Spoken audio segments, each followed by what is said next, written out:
Good evening, welcome to the Goodwin Boxing live TV show. Tonight we've got a stacked card of us. We've got former English champion Tommy Martin down the end. He's made a bit of a last minute guest appearance. The big man himself, Steve, is back with us from Las Vegas. We've got Bradley Smith and we've got Menay Edwards on the end.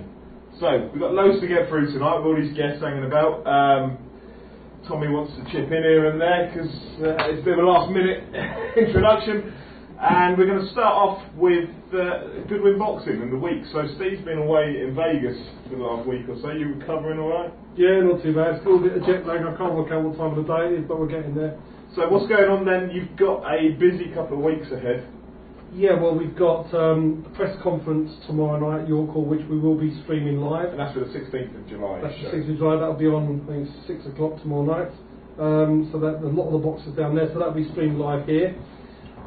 We've also got 2 purse bids due up next week. The Frank Buglioni Hosea Burton British title fight. Yeah. We had, myself and Frank had a meeting with Eddie Hearn to try and finalise a deal before purse bids. That wasn't successful. So now we're going to purse bids next week. So we'll obviously be putting a purse bid in. We'll see how things go. And for anyone out there that thinks it's unrealistic that you beat Eddie Hearn, is it? It's happened before. There you go. We did before on the Callum Smith-Lee Markham fight, and it didn't happen.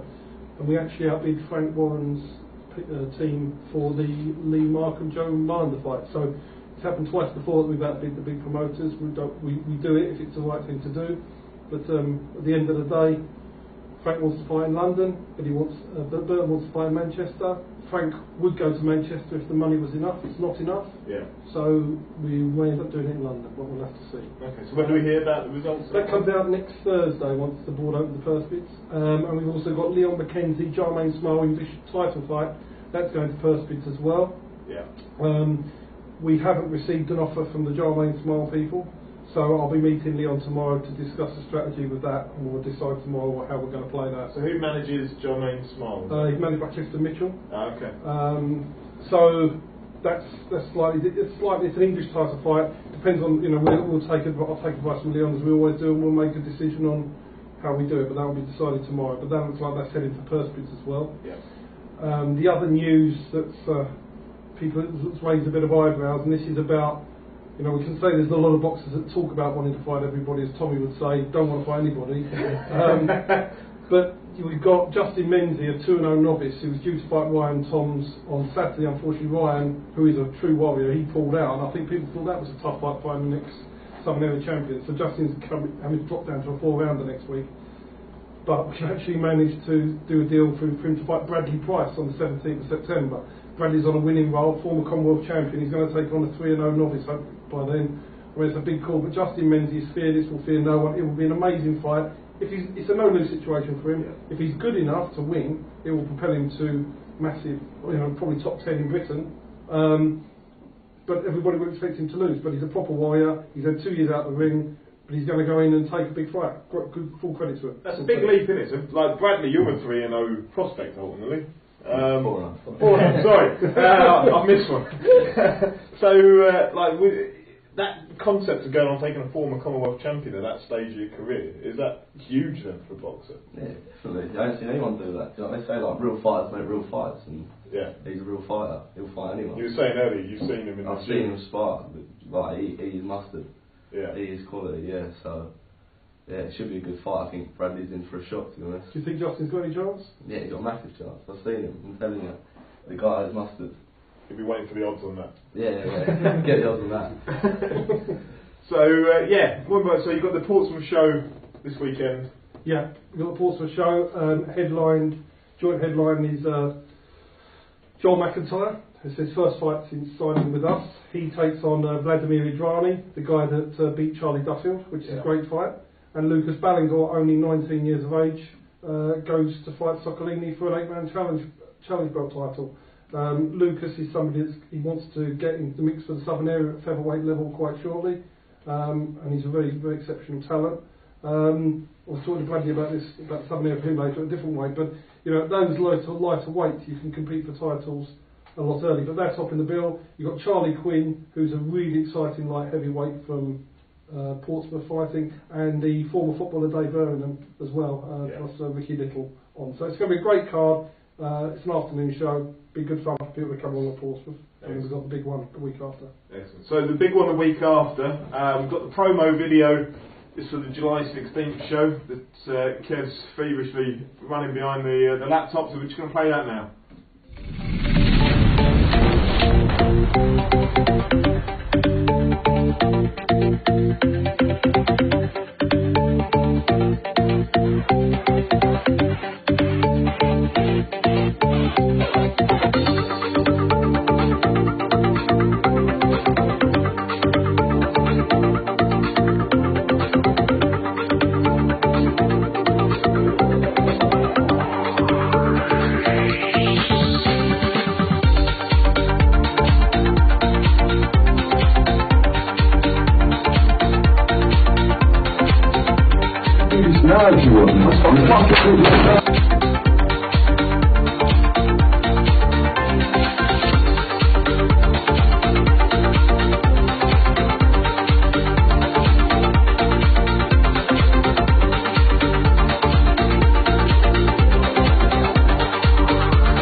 That gives you a little preview of what to expect on July 16th.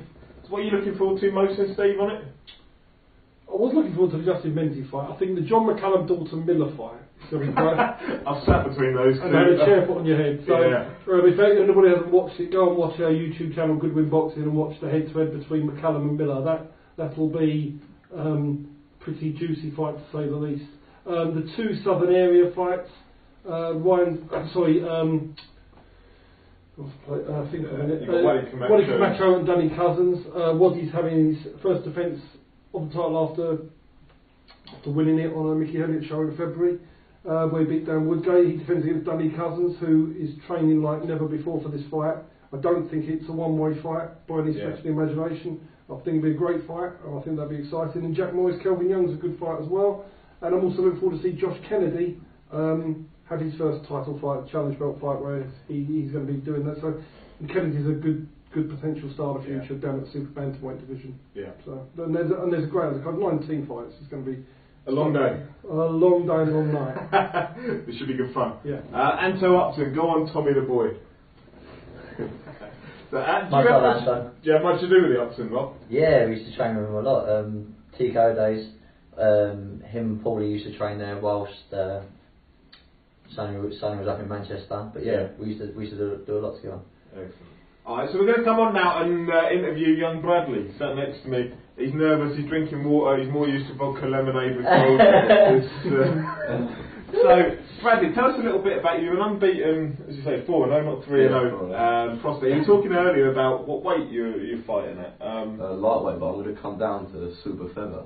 Is that to avoid Tommy now? He's going down to lightweight. Have you not noticed I was lightweight while he was lightweight? I'm lightweight, he's super feather. I'll stay lightweight if you want it. This is the furthest these two have been apart all day. Give him dual symptoms. He's texting me. So yeah, you celebrated 1 year in the sport the other day, didn't you? Was it yesterday? Yeah, yesterday, 4th of July. Yeah. Yesterday when you was moaning you weren't getting enough likes on your Facebook. Like his Facebook post, right? So yeah, you're 4-0 then, like 4 fights in a year. How's that been for you? Yeah, alright, but it's had quite a rest in between them as well, so I mean, yeah, it wasn't too knackering, nothing. I had an 8-week camp for every single fight, so yeah, it's good time. So in terms of like aspirations then, so you've had 1 year in the sport, how much do you build your confidence in that 1 year, and how much do you then look to build for year 2? Well, you've got to set goals, and that's what I think we're doing. We want to pick up a southern area within the new season. And I mean, that is the main goal, so if we can reach that and we'll push on again, we'll set a new goal. So you're looking down at super featherweight for that? Yeah, super featherweight, yeah, 100%. Basically, what it is, he looks at my box rec every day, picks out the opponents he thinks he can beat comfortably and wants to fight them. What? He wants to go down my list of opponents and beat everyone quicker or better than me. It's like he's got a point to prove every day. For those that don't know, Tommy and Bradley train together sleep together, do other things together that I can't mention on camera. Fighter. Does that kind of put pressure on you in terms of the expectation? It did for me debut, because I don't really know what happened on that one. I said I had a war, I still live by that. It's the best 4-round fight you've ever seen. Everything happened in that, but like, I'm improving. I learned loads from that debut. Yeah. I mean, yeah, if I didn't have that, I'd probably still be making the same mistakes I did there. So how much then, like, in terms of what you've learned and you've taken on to your next fights, do you feel like you're developing by the fight, or is that development coming through a training camp rather than on fight night? No, I develop in every fight. I'm learning new things in every fight as well. I mean, my trainer Barry Smith, he works on me day in, day out, working on new things, you know, and improving as a fighter. And I mean, yeah, I'm always making improvements. Whether I'm just ticking over, I'm still improving, I'm still working on things. Yeah. And I see you're away quite a lot, and like, you seem to be on more holidays than anyone I've ever seen. How much training are you doing when you're away? Are you a constant, you know, every day getting out and doing something? Nah, I just like to relax, I'll be honest with you. Yeah, I just like relax when I'm away. I mean, when I'm in the gym, I've got me 8 weeks, get my head down, I train hard. I believe 8 weeks is enough, or 4, 6 rounds, you know. Yeah. So what's your background then in terms of like amateurs-wise? The ABAs? Yeah, ABAs. I should have boxed for England, to be honest, but I broke my nose. I was winning the fight. Just put I'll let you bore with this story. I'll say have you heard this before, Tom? Heard this before. Every new person asks me about his amateur career, but go on. Because it's on TV or camera, let's get this out once and for all, Brad. Come on. I was winning the fight, got caught with an elbow, re-broke my nose, and yeah, got stopped in the 3rd round on a broken nose. But I would have won it. 100% would have won it. So how did you end up with Steve? Like, you've come from St Ives, so you know you're not particularly local to London or you know, Leighton Buzzard where we are right now. So how did you end up with? Well, I met Barry through Tommy, and then we'd heard good things about Steve, so we went for a meeting and met Steve, and we just went from there, really. Yeah. And yeah, so Tommy and Barry introduced me to him. What hope you got for this young man, then, Steve? I think he'll be British champion minimum. Yeah. Possibly higher. Yeah. So higher than Tommy at the moment, then, is that? He hasn't given it a time frame. He's talking about the pinnacle of his career. No, I think you've got to be realistic, and the goals. Southern area will be an very easy job, I would imagine. English title, you should be able to pick that up. But again, he's still young. But I was talking to Tommy about his fight with Wayne Hibbert. You know, I'm sort of keen that boxers don't go in with men before they've got the man strength. So, from my point of view, as long as we're just patient enough, then I think he'll win the English and then go on and win the British in due course. Yeah. And how much does it help training with someone like Tommy, who's achieved so much already for like a young man, and you know he's had high exposures? How much does that help you as a fighter? Yeah, good, because I live with him as well, so I pick up all his good habits. And I mean, he just moans at me all the time. So I pick up all his bad ones. All the bad ones, yeah. He moans at me all the time, so I just do it. So, I mean, I ain't got a choice.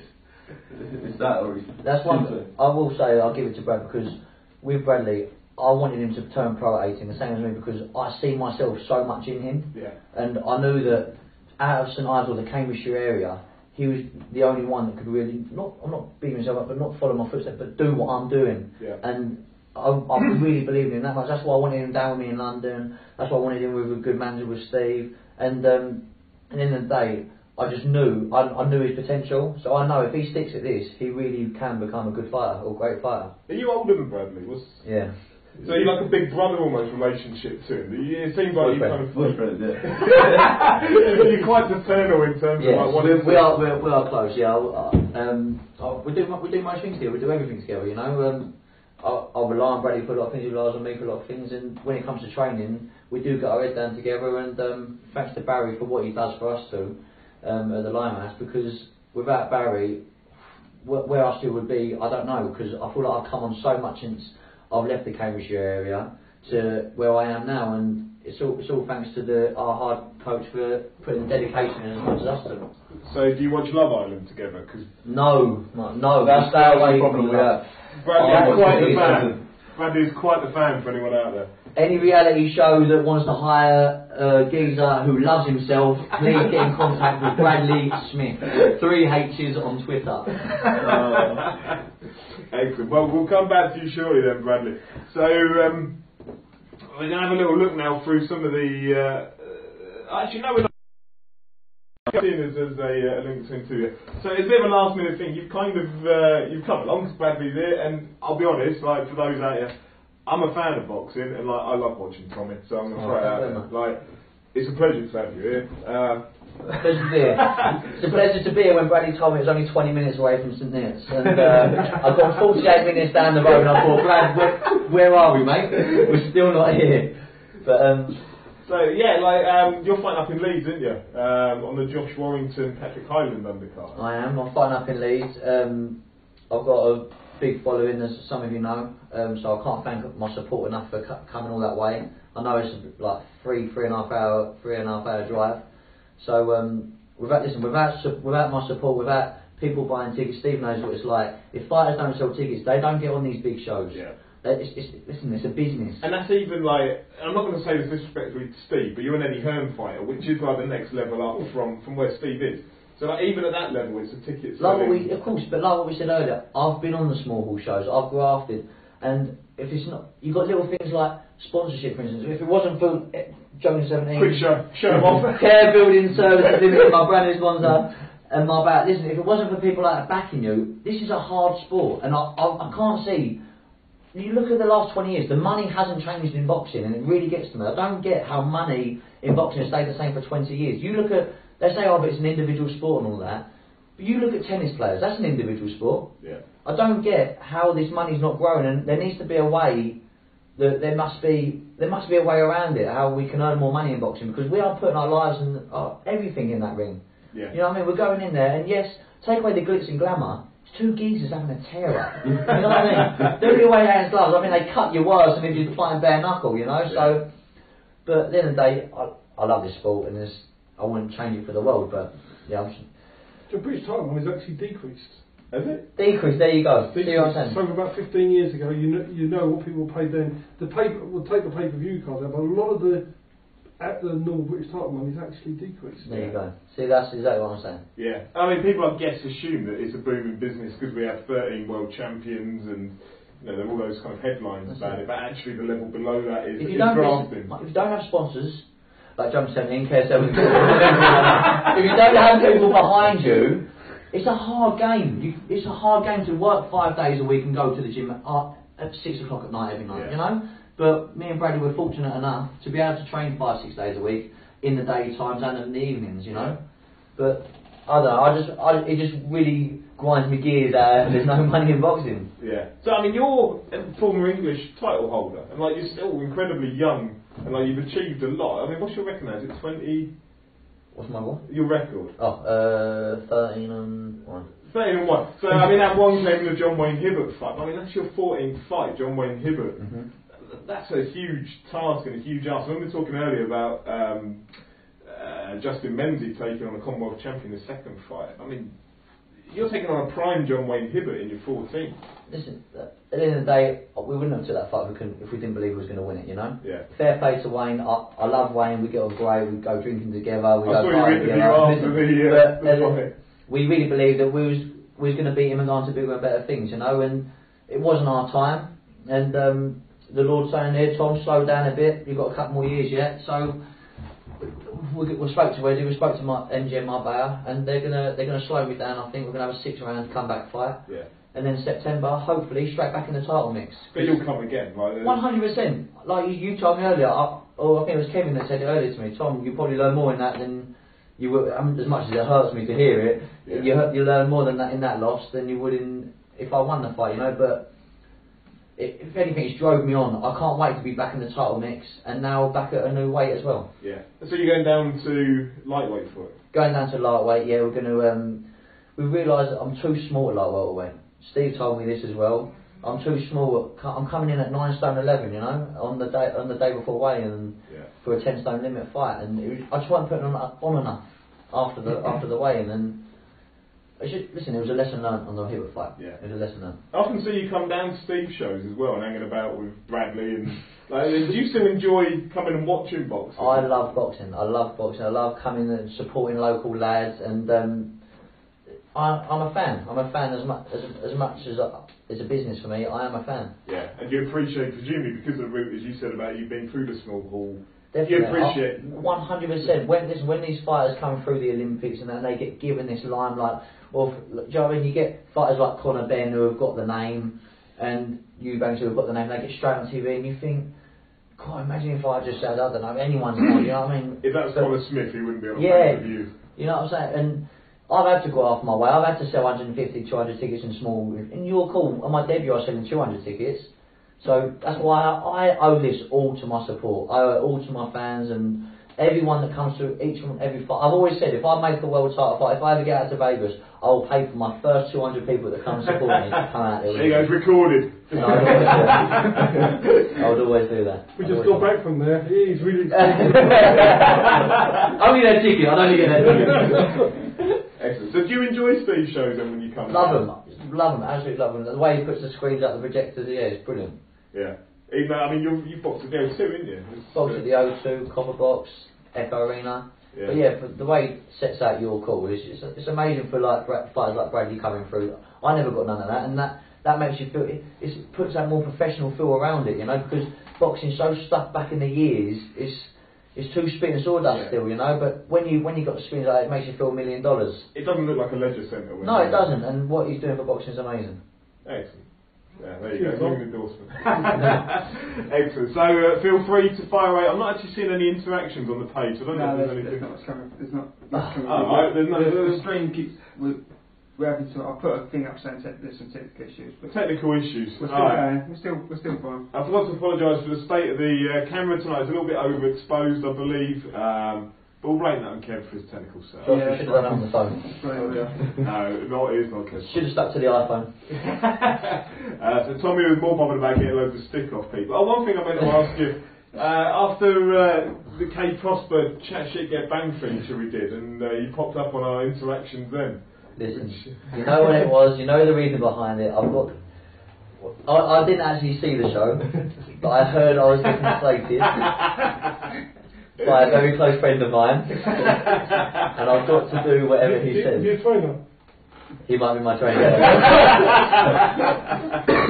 Whatever Barry says goes, and if Barry says buy it, I buy it.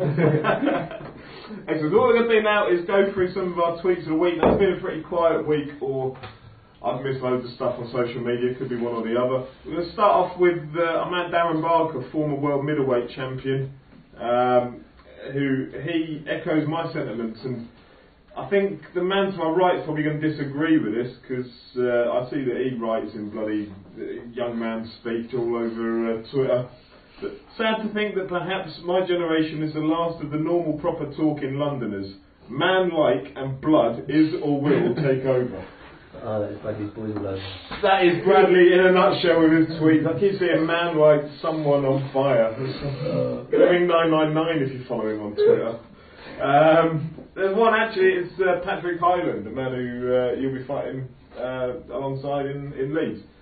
Which I just liked it for the respect really that he showed. Good to meet Josh Warrington today. See you again in 4 weeks for a war, mate.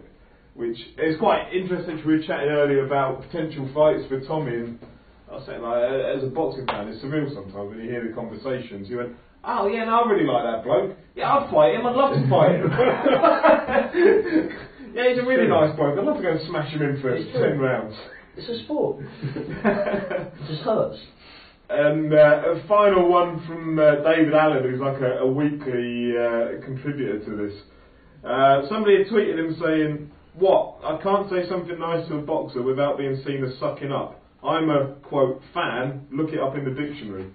His response was, an apparatus with rotating blades that creates a current of air for cooling or ventilation. Interesting. So he plays very sharp, David Allen, get on him. Right, so we're going to head down the line now to our man, Paul Menay Edwards. How you doing? Not too bad, thank you very much. Excellent. So we've been sat very quietly on the end. I feel bad now, Paul. So you're a retired boxer. Yeah. Still in some shape, have to be said. Yeah, of course. So can you talk to us a little bit about your career? Because it ended suddenly, didn't it? It was fighting Blackpool against Matty Haskins for English title. This up at cruiserweight, wasn't it? Cruiserweight, yeah, and suffered a bleed in the brain. I fought on until the 9th round, and then got caught, went down, got up. I was perfectly fine, and then eventually was in hospital. Just woke up in hospital. So that was it, like you just got up, you were fine. Fine, yes, and sat down, and then that was it. I wake up in hospital. So is that similar? I mean, the Mick Blackwell stuff that happened recently. Is it similar in circumstance? Similar, but I wasn't taking as much punishment as that. They reckon it was to do a bit of dehydration as well. Oh right, so they cutting weight and stuff that yeah, so I just think I just weren't hydrated enough for the fight. Right. It's that simple, you know? Yeah. So I mean, you had a decent career before that, didn't you? I mean, it was you were fighting for the English title. Yeah. Do you miss it? Of course. If I could get back in there, I would. You know what I mean? Of course. I train every day like a madman. I still bark orders to my clients as well like a madman. So you're a personal trainer now, yeah? So when I say to the good one, I say, if you was about my time, I'd change you, mate. So do you ever, like, it must be itching to get a glove on? Oh yeah, of course. I know. I like I say, I'm still young enough to do it. I really want to do it, but you just got to look at the bigger picture sometimes. Yeah. You know? Yeah. So I mean, how hard was that then? Like, you know, when you wake up in a hospital, and I mean, what's the memory like? So you end up like, did you hear the announcement of the fight? Yeah, like, so I remember getting called, went down, got up, was moaned to the referee saying I'm perfectly fine. You could probably see my eyes, and my eyes were all over the place. I remember moaning, walking to the corner. Then I just remember next to him waking up for a yellow cord. So I could see a yellow cord. I was like, what's going on? Am I in a house raid or something? And then it was like, no, you've been out. Like, we was wondering what's going on, sort of thing. And that was it. Fell asleep, woke back up. I don't know, a day or so later. And then got announced that it was bleeding the brain and stuff like that. But I've recovered really well, like I say. Okay, it's not something that you'd know to look at you or. No, of course not. You know, you're completely coherent.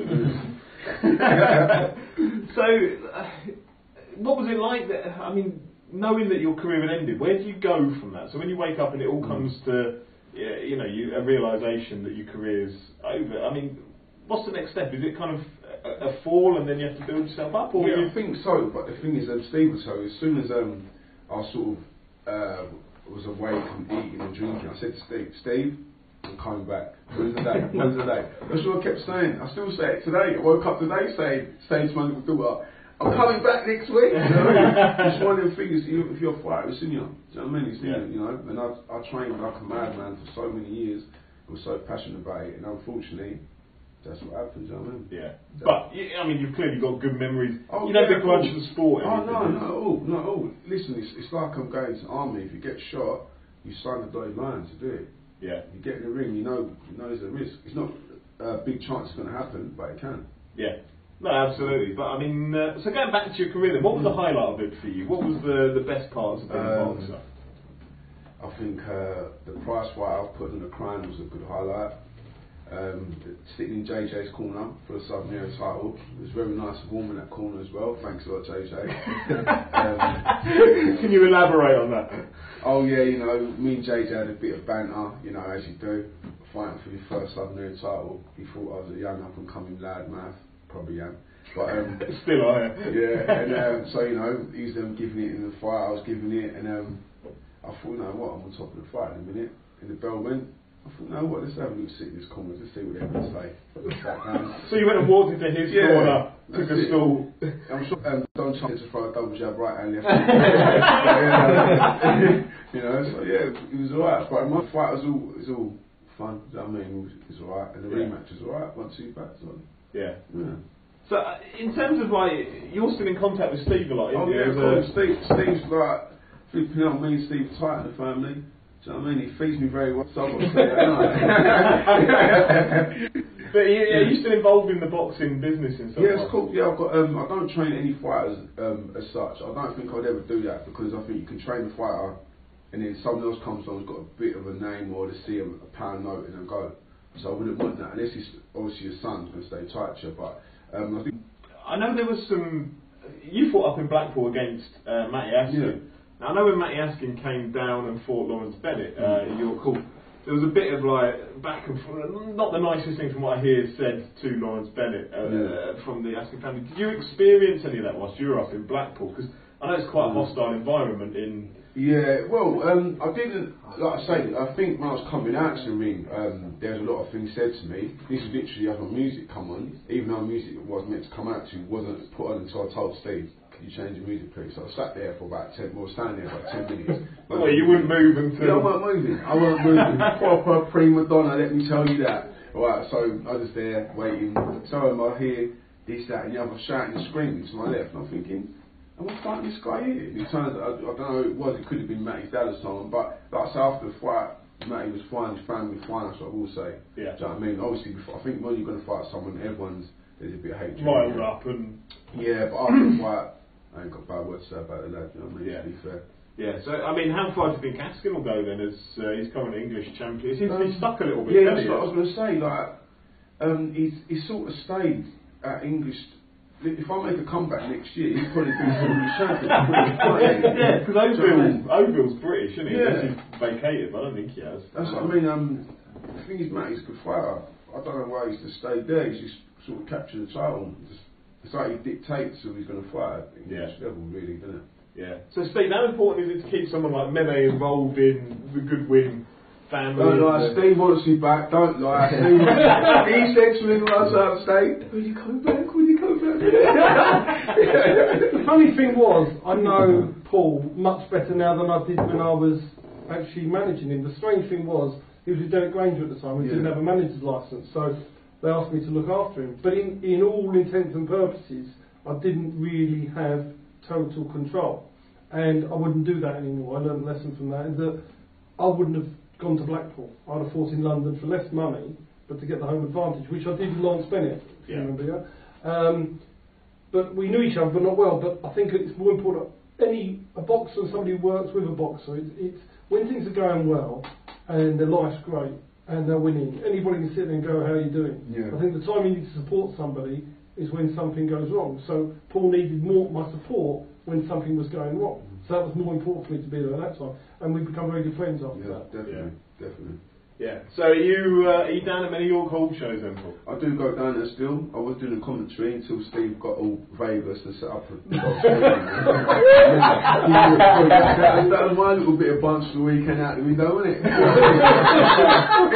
even after giving me a text when he saying, Steve, I've got a baby in the way, mate. I need the job. He's like, no, big screen coming in. Got Tommy Martin and all the other guys. So if you ask me if I'm going, you'll call. No. Right? No, commentator taking us back. So I mean, flipping out.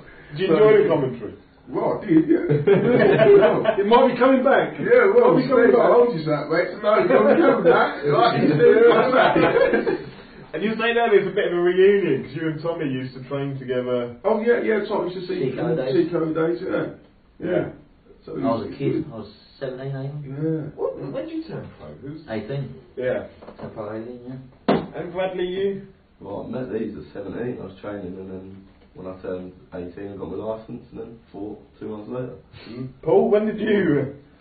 I turned over at 24. Ah, so you're an old one compared to these. Yeah. So I mean, how much of a risk do you guys see when you see someone like Paul, who he's gone through what he's been through, and he looks perfectly fine now, and I said there's seemingly no lasting effects or anything. No, nothing. Do you see that as a risk, as fighters, every time you get in the ring? He summed it up as, let's face it, you've signed the dotted line. You're the one that's going in there, putting your life on the line. I'll see a great thing when Amir Khan was boxing. His trainer said to him, Virgil Hunter said to him, listen, it's an execution date. You're going in there for you can't expect nothing less than to come out injured. So then we put our hearts up. That's why we train so hard. That's why all the fans see is the finished product. You know, that's all they see. They don't see what goes in it the 6, 8, 12 weeks before the fight. They don't see the sacrifices. They don't see the hard graft, the long hours, the no sleep. Do you know what I mean? They the dehydration, the risk of that. It's true. There's the diet. It kills everyone. You know, everyone wants to be lighter than what they actually are. And it's ridiculous because everyone's doing it, so you have to feel like you have to do it. Yeah. But listen, you full well know what's happening before you get in that ring. 100%. Yeah. Do you, Bradley, then, as a younger, you're less experienced than both of them, I mean, is there any fear factor of that, or do you just accept? You just accept it. That's your job. Yeah, you accept it. You're not a boxer, you don't do it for no, you're not going to get hurt, if you get what I mean. Yeah. You are going to get hurt, it's simple as that. Yeah. What advice you got for these young men then, Menay? I think, like I say, keep your diet. Your dietary's a big thing. I think everyone's sort of learned that you've got to keep hydrating and stuff now. I think Do you know what I mean? Everyone sort of should have learned that, and then keep your diet tight. You've got to train hard, and you've got to stay focused. Do you know what I mean? Anything, be prepared for anything. Yeah. It's that simple, you know? Be prepared for anything. It's your job. Treat like it. Yeah. Do you want to mention anyone that's on your t-shirt? Because you've been changed especially for this, didn't you? Oh yeah. Following on from Tommy's. Following on from Junction 17. We might have a little sponsorship. Can't get my little list out of my bag, mate. Yeah, I'd like to say big up to D&T Wise, who helped me out. My sponsor for the boxing still sponsors me now. Also Island Fitness as well, who I do PT for. Yeah. And that's about it really. And everyone else who supported me when I was boxing and still supports me to this day. Yeah. So do you find that you get a lot of the old fans that came to see you? They still... Everyone still keeps in contact. Yeah. It's good memories, you know? Yeah. Good times and funny banter and that, so can't beat it. Can't beat it. Are we ever going to see you back involved in the sport, do you reckon? I mean, clearly not in the ring, but in some capacity. Oh yeah, well, we speak to Mr. Goodwin. Yeah, you know, outside of the commentary box. Yeah. He's a good analyst, really good analyst. I mean, some analysts on normal television are very good. Some are and then there's Jim Watt. Yeah. Some are not so good, and he's good enough to get that. So I think that's a role he can perform. But no, I mean Jim Watt's great, by the way. I'm just going to put it out there when he commentates on my phone. Well, he doesn't commentate on me, so. No, I mean, obviously, as a whole brand, everything. If we grow in, the hope is we grow. Goodwin Boxing as a brand grows and grows, and then a lot of the people we meet on the way will be able to become a part of it. That's the plan. Yeah. Oh, it'd be great. I mean, you clearly got a lot to offer for the sport still. I'd like to help out in a boxing gym or something like that, do you know what I mean? I wouldn't actually be the sole trainer, but as a second in the corner, helping with the fighters, I'd like that. Yeah, there you go. Any offers for Paul to come along, get involved? 100%, yeah, just let me know. Barry Smith will have you down there. Down old Limehouse Gym, mate. Barry Smith will have you down. Colt's got to help you. I guarantee he's watching now, isn't he? Yes, Barry, what's happening? Good evening, Barry. Kay Prosper, hey. I think that's in response to... Tell Kay I'm leaving him to my teammate. If he wants it, get through Shear first. Just going on with that, what's going to happen in that fight? Let's have a prediction from you. Prediction? It don't go 5 rounds. And who wins? Shear Osgood by devastating knockout. Steve, go on your prediction. Don't agree. Good. We don't want you to agree. We don't want you to agree. I think the fight would never have been made. No, the thing is, at the end of the day, that fight is going to... Kay Prosper's an exceptional talent. He's 31 years of age. Shear Osgood is this fighter that everybody rates a top amateur. Has got everybody raves about him in the gym. He's been with Barry Smith, and I'm sure Barry's improved him. But his professional record doesn't show this devastating puncher. He's stopped one person. Yeah. He's never been hit as hard as he will get hit by Kay. If he beats Kay, full credit to Shear Osgood, and he'll go on and do what he's going to do. It's full credit to him. And if Kay is going to reach the levels that he wants to reach, he has to beat Shear Osgood. And Kay at 31 wants to take. He needs a proper fight, and he's not scared of anybody. People are scared of Kay and of Shear, so that the two of them fight. I think whoever wins. Who's scared of Kay? Who's scared of Kay? How long do you want? There's 2 fighters on this table that would fight him. Kay, you can still watch it. No, listen, I have no problem. I just want to put it out there. Kay, what happened last time on the show, there was no problem. I didn't have a problem. I was on a run at the time. I was on a phone call saying I was getting licked. And that was it. That was all it was. I got told... Where am I looking? I don't know where I'm looking. I got told that there was someone slagging me off, and I just thought, you know what, he's getting it. And that was it. That was it. I think whoever wins is a legitimate win. It's a great fight, but great fight for boxing. So fair play to Steve and Mickey for putting the fight, getting that fight together. I think it's an absolutely amazing fight. But I'm sorry, there's only one winner, and that's Shear Osgood. You were saying earlier, Shear is somebody that when you get down to the gym and you go and train him, you think, for God's sake. I have never had this asked by world champions on numerous of times. Shear walks in the gym and you think, don't tell him anything about it. It's one of them fights you think, I'll do a game today. He's one of them. So he's a legitimate, him and Kay. I think this is a great fight. I see Kay's last fight. That one I think, no, the one for that then at your call. Yeah. Was you on the bill? No. Yeah. Anyway. And then I've seen like Shear obviously in the gym and his last 2 fights, and I just think it's making of a great fight. So may the best man win on the night. And to be honest, if Shear Osgood's good enough to win, then he deserves all the credit and he'll move on. And if Kay happens to win, then he'll move on. But the difference is, if Kay was 24, 25, maybe he wouldn't have took the Shield School fight. Yeah. He's 31. I agree. You've got to take those fights. He's now, whether it's Wayne Hibbert, he's not retired now, whether it was Tommy at light welter, whoever it was that had anything that would go, he would fight anybody. Yeah. He's got to fight anybody now. He's done his apprenticeship. He's going to go. We're going to find out how good he is. So it's different from someone like Bradley, who's a lot younger and can be built. Totally different situation. He's not. Kay Prosper is as good as he's going to be at his age. He's not going to improve. He's had all his apprenticeship. He's got a good trainer. He punches hard. He's done everything that's asked of him. He now needs to find out. When you've got somebody who's 19, 20, 21, 22, they're not going to be at full potential at that age. So you've got to look at it slightly different. Because a lot of fighters start, I know it's done with you, they start at 18, they're burnt out by 24, 25. You get other fighters start 23, 24, they go to their 31, 32. So if you're managing a younger boxer, you've got to make sure they're not one of the burnt out fighters. Yeah. So you build Bradley slowly, gradually, let's say area. Yeah, just go down my box rec, like I said. We got Barry Smith. Good chatting with you today, Steve. My money is on Sia. Oh, obviously. Yeah. As Sia's trainer, I don't think you've missed a couple of you seen them there, Martin. You've got John Gillick, Emperor, yes son. My interactions restarted earlier on, so I probably missed some. Dave Chapman's put, I think this is for Steve. Steve, any news on next time Ben Day is out? Hopefully September. I heard a message from Ben the other day. We're going to have a little chat in the next week or so. We want to come down to super featherweight. Let's go. Oh. He wants to fight for the southern area at super featherweight. Maybe that's something for them. I don't know. But it's difficult. I'm only both of them.